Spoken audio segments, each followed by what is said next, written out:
Hello students, how are you all? Welcome back. आज हम लोग स्टार्ट करेंगे अपनी unit haloalkanes and haloarenes का last topic that is chemical properties of haloarenes. अभी हम लोग लास्ट लेक्चर्स में डिस्कस कर रहे थे about chemical properties of haloalkanes और हेलो एल्केन्स के 3 टाइप के रिएक्शंस हम लोग डिस्कस कर चुके थे। ठीक है, अब हम करेंगे chemical properties of hello arenes, यानी हेलो अरीन्स किस किस टाइप के केमिकल रिएक्शंस शो कर सकते हैं। तो सबसे पहले तो हेलो अरीन्स है क्या कि ये हमारा अराइल ग्रुप है।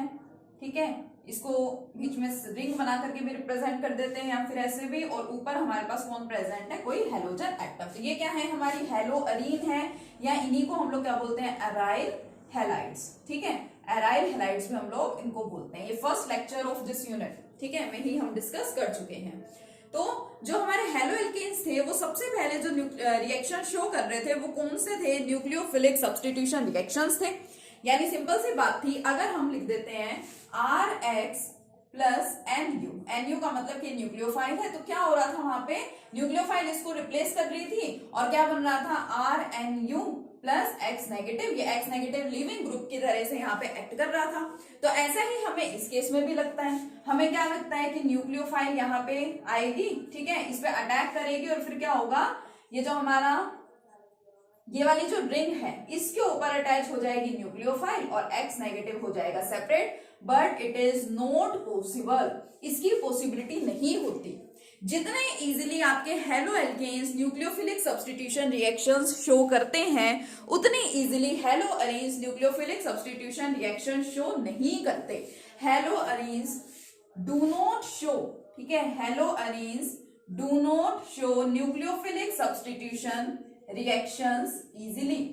इजी नहीं है कि वो न्यूक्लियोफिलिक सब्स्टिट्यूशन रिएक्शंस शो करें। अब क्यों ऐसा है कि मतलब जब ये भी सेम है, मतलब देखो दोनों, ये हमारे पास में कोई एल्काइल ग्रुप है, ये हमारा अराइल ग्रुप है, अगर ये कोई पर्टिकुलर टाइप के रिएक्शन शो कर रहा है तो फिर इसको भी शो करना चाहिए। अब ये इस टाइप के रिएक्शन शो कर रहे थे, न्यूक्लियोफिलिक सब्स्टिट्यूशन रिएक्शंस, यानी कि हेलो अरीन्स को भी शो करने चाहिए थे, बट ऐसा नहीं होता। इसके 4 मेन रीजंस हैं।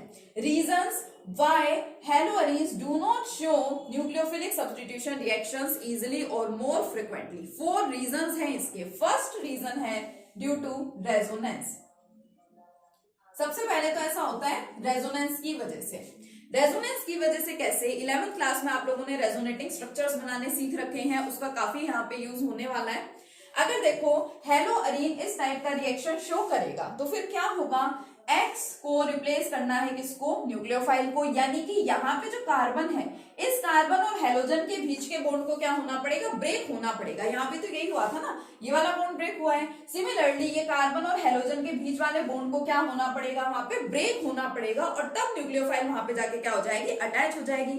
लेकिन रेजोनेंस की वजह से ऐसा पॉसिबल नहीं है। Due to resonance the breaking of this bond is not so easy. Now why it is so, इसको समझते हैं with the help of the resonating structures. Resonating structures की हेल्प से समझते हैं। देखो मान लो हमारे पास कौन प्रेजेंट है, हमारे पास है क्लोरोबेंजीन। मैंने ऊपर दिखा दी chlorine. Chlorine contains lone pair of electrons, इसके पास लोन पेयर ऑफ इलेक्ट्रॉन्स होते हैं। अब लोन पेयर ऑफ इलेक्ट्रॉन है यहाँ पे, ये वाला कंसेप्ट मैं आपको पहले भी बता चुकी हूँ अभी, ठीक है। ये लोन पेयर ऑफ इलेक्ट्रॉन है तो एक्स्ट्रा इलेक्ट्रॉन्स है मींस इसके पास, तो जो यहाँ पे एक्स्ट्रा इलेक्ट्रॉन्स है उनकी क्या होगी, शिफ्टिंग होगी। तो इस केस में देखिए यहाँ पे क्या होता है, ये जो क्लोरीन है एक्स्ट्रा इलेक्ट्रॉन है, ये अपने इलेक्ट्रॉन यहाँ पे क्या करेगा, डोनेट करेगा। ठीक है, ये रेजोनेटिंग स्ट्रक्चर्स बनाने हमने 11th में सीख रखे हैं, उसकी वजह से शिफ्टिंग होती है। जो ये वाला हमारा डबल बॉन्ड बना हुआ है इधर, ये वाला बॉन्ड भी क्या होता है, यहाँ पे शिफ्ट हो जाता है। तो इससे जो रेजोनेटिंग स्ट्रक्चर बनेगा वो कैसा स्ट्रक्चर है, देखो ये ऐसा बना, ठीक है, जहां पे कोई चेंज नहीं हुआ वो हम लोगों ने एज इट इज रहने दिया, ये देखिए। और यहाँ पे ये आपका सिंगल बॉन्ड तो पहले से था, ये क्लोरीन 2 इलेक्ट्रॉन पेयर भी एज इट इज। अब इधर से एक इलेक्ट्रॉन पेयर शिफ्ट हो गया, यानी कि उसमें क्या आ गया, पॉजिटिव चार्ज। अब वो शिफ्ट कहाँ पे हुआ, इस बॉन्ड के ऊपर, यानी कि एक और बॉन्ड की क्या हो जाएगी, फॉर्मेशन हो जाएगी।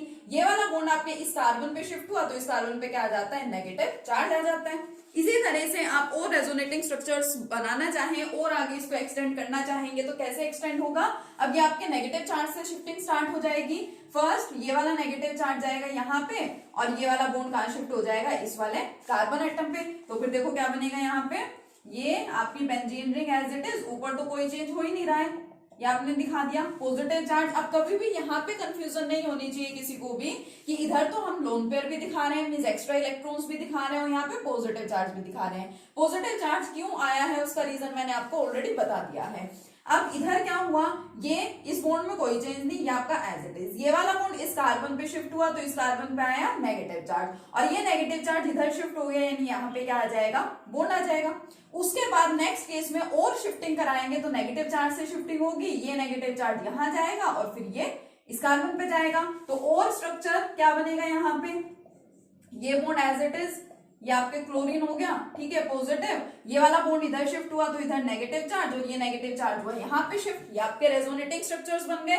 और फर्दर लास्ट में क्या होगा, ये नेगेटिव चार्ज इधर शिफ्ट और ये बॉन्ड वापस से क्लोरीन पे शिफ्ट हो जाएगा, ठीक है। तो ये रेजोनेटिंग स्ट्रक्चर्स हैं जो हम लोग 11th क्लास में बनाने सीख चुके हैं। लेकिन देखो रेजोनेंस की वजह से एक्चुअल में यहाँ पे हुआ क्या है, क्योंकि हमारे पास जो भी हेलो अरीन्स हैं या अराइल हैलाइड्स हैं तो वो इसी टाइप के, और होना क्या है वहां पे हमेशा इस तरह की शिफ्टिंग होनी ही है, क्योंकि हैलोजन्स के ऊपर लोन पेयर ऑफ इलेक्ट्रॉन्स तो प्रेजेंट है, तो हमेशा ऐसी शिफ्टिंग होगी जिसकी वजह से ये आपका कार्बन और हैलोजन के बीच में डबल बॉन्ड यहाँ पे क्या हो जाता है, एस्टैब्लिश हो जाता है या फिर प्रोड्यूस हो जाता है। एक तो बात है कि सिंगल बॉन्ड को ब्रेक करना और एक बात है डबल बॉन्ड को ब्रेक करना, क्योंकि हमेशा इस रिंग में ऐसा होना ही है due to the presence of lone pair of electrons on the halogen atom.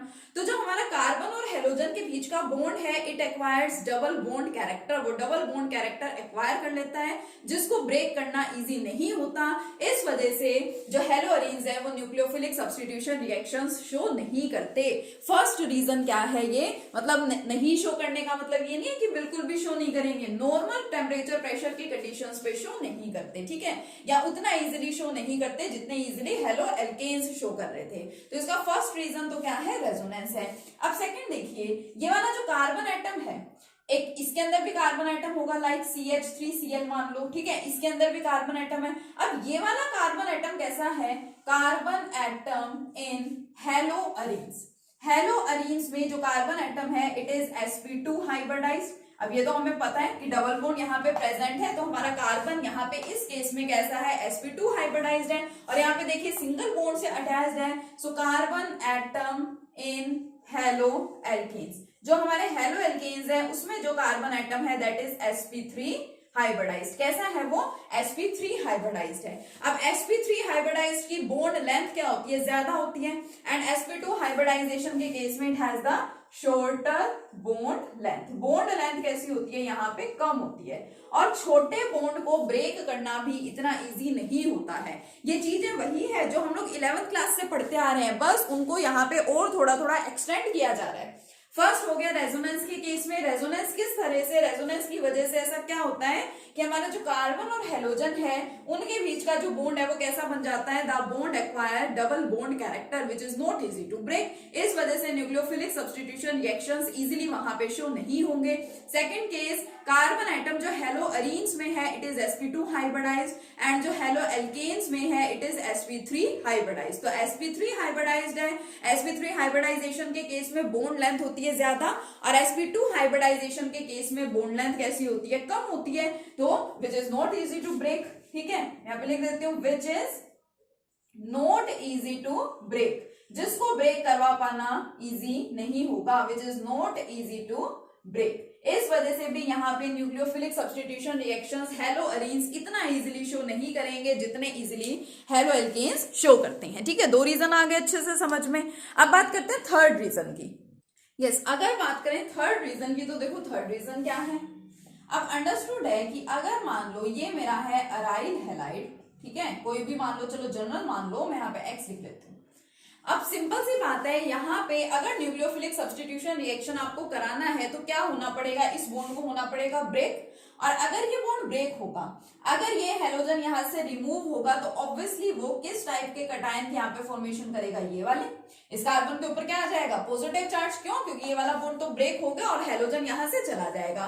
This is known as the phenyl carbocation, या फिर फिनाइल कटायन इसको बोल देते हैं, which is very unstable, which is completely unstable बोल सकते हैं। जैसे ही कि सिंपल सी बात है, आप चाह रहे हैं कि यहाँ पे दूसरा न्यूक्लियोफाइल आ जाए, तो ये क्या करेगा, ये अपनी जगह छोड़ करके जाएगा। अगर ये यहां से जाएगा तो इस कार्बन पे क्या छोड़ के जाएगा, ये पॉजिटिव चार्ज छोड़ के जाएगा। जैसे ही ये सब्सटेंस बन गया तो ये वाला सब्सटेंस, ये वाला कटायन कैसा होता है, कंप्लीटली अनस्टेबल होता है। It is phenyl carbocation. Phenyl carbocation है जो कि बहुत ज्यादा अनस्टेबल है, ठीक है, कंप्लीटली अनस्टेबल है। मतलब जैसे ही ये बना फटाफट से ये डिसोसिएट हो जाएगा, ब्रेक हो जाएगा, तो आगे रिएक्शन होने के तो कोई चांसेस ही नहीं है। तो इस वजह से यहाँ पे न्यूक्लियोफिलिक सब्स्टिट्यूशन रिएक्शंस नहीं होते। एंड फोर्थ वन क्या है अब यहाँ पे, ये है आपकी हेलोअरीन, ठीक है। इसको क्या करना है, इसको सब्स्टिट्यूट करना है, सब्स्टिट्यूट होना है या फिर रिप्लेस होना है, ठीक है। और यहाँ पे दूसरी न्यूक्लियोफाइल आएगी जो बेंजीन रिंग है। बेंजीन रिंग को हम क्या बोलते हैं, it is electron rich ring. यहाँ पे क्योंकि देखिए इस तरह से अगर मैं आपको दिखाऊं तो यहाँ पे अल्टरनेट पोजीशन पे डबल बॉन्ड्स प्रेजेंट है, double bond then single bond, double bond then single bond, so it is electron rich. Electron density यहाँ पे होती है बहुत ज्यादा। अब अगर ऑलरेडी यहाँ पे रिंग पे इलेक्ट्रॉन डेंसिटी बहुत ज्यादा है, ठीक है, और आप चाह रहे हैं कि एक न्यूक्लियोफाइल आए और यहाँ पे आकर के क्या हो जाए, अटैच हो जाए, उसको इस कार्बन एटम को अप्रोच करना पड़ेगा क्योंकि ये न्यूक्लियोफाइल तो यहाँ से जाएगा। अब अगर वो इस कार्बन एटम को अप्रोच करेगा तो ऑलरेडी यहाँ पे बहुत सारे इलेक्ट्रॉन्स प्रेजेंट है, इसके ऊपर भी नेगेटिव चार्ज है, इसके पास भी इलेक्ट्रॉन प्रेजेंट है, ठीक है। और सिमिलर चार्जेस में क्या होगी, रिपल्शन होगी। रिपल्शन की वजह से फिर दोबारा से इनस्टेबिलिटी हो जाएगी यहाँ पे। तो ये 4 रीजंस है हमारे पास स्पेशली, जिनकी वजह से जो हमारे हेलोअरीन्स है वो बहुत इजीली केमिकल रिएक्शन शो नहीं कर पाते। कौन कौन से रीजन है मैं एक बार वापस आपको बता रही हूँ। एक तो हो गया ड्यू टू रेजोनेंस, जो partial double bond character arise हो गया है कार्बन और हेलोजन के बीच में। Second one, sp2 hybridised carbon atom था जिसकी बॉन्ड लेंथ क्या होती है, कम होती है, which is not easy to break. Third जो हमारा बना है यहाँ पे phenyl cation which is completely unstable. And fourth electron rich है हमारी बेंजीन रिंग। और फिर क्या हो जाती है, और अगर न्यूक्लियोफाइल यहाँ पे आएगी तो फिर इलेक्ट्रॉन्स बहुत ज्यादा हो जाएंगे और उनके अंदर क्या हो जाएंगी, रिपल्शन हो जाएगी और अनस्टेबिलिटी वहां पे अराइज हो जाएगी। तो ये हमारे 4 डिफरेंट रीजंस है जिसकी वजह से हेलोअरीन्स की केमिकल प्रॉपर्टीज मतलब हेलोअरीन्स के जो न्यूक्लियोफिलिक सब्स्टिट्यूशन रिएक्शंस है वो इजी नहीं होते। लेकिन मैंने आपको जैसे अभी बताया कि नॉर्मल टेम्परेचर और प्रेशर की कंडीशंस पे ये सब पॉसिबल नहीं है। अगर हम लोग टेम्परेचर एंड प्रेशर की कंडीशंस को किसी तरह से चेंज करवा दें, ठीक है, थोड़ा सा बढ़ा दें टेम्परेचर और प्रेशर को, तो न्यूक्लियोफिलिक सब्स्टिट्यूशन रिएक्शन जो है हमारे हेलोअरीन्स वो कुछ हद तक शो कर सकते हैं, ठीक है। तो नेक्स्ट लेक्चर में हम देखेंगे कि किस तरह से ये सब्सटेंसेस न्यूक्लियर रिएक्शन शो करेंगे, न्यूक्लियोफिलिक सब्स्टिट्यूशन रिएक्शन शो करेंगे, ठीक है। Thank you.